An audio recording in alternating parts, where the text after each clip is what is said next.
Praise the lord. దేవునికి స్తోత్రం. Walking వెళ్దాం. Matthew chapter 6 verses 34. Matthew chapter 6 verses 34.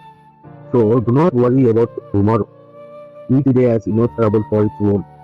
Tomorrow will have its own worries. చాలా మంది ఈ లోకంలో ఏం చేస్తారంటే రేపటి గురించి ఆలోచిస్తారు. చాలా మంది ఈ లోకంలో చాలా మంది ఏం చేస్తారంటే రేపటి గురించి ఆలోచిస్తారు.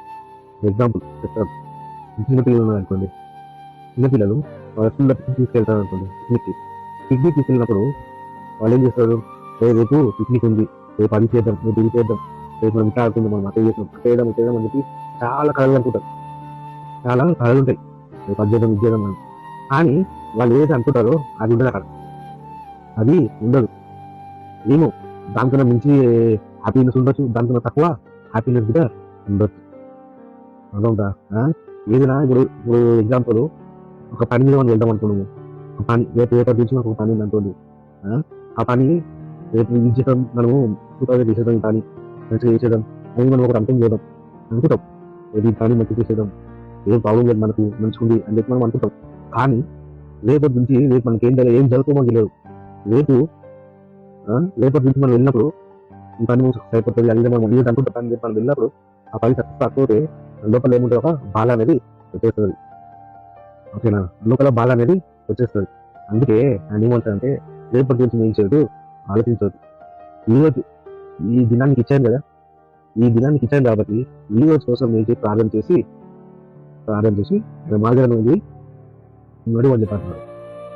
ఓకేనా, ప్రార్థన చేసి ఈ రోజు మీకు ఇచ్చాను, ఈ రోజు నుంచి నువ్వు ఆలోచించు.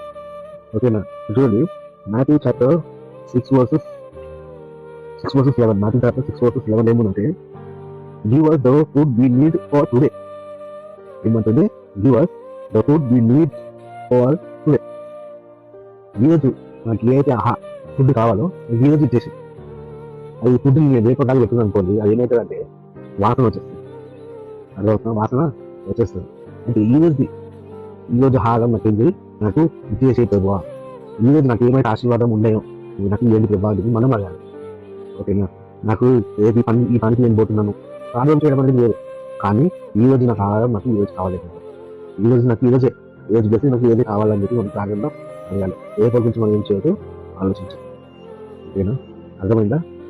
రేపటి గురించి ఎప్పుడు మీరు ఏం చేయదు, ఆలోచించదు. ఎందుకంటే రేపు మనకి ఏం జరుగుతుందో మంచి ఒక జీవితము ఈ సెకండ్లో ఏమవుతుందో మనకు తెలియదు.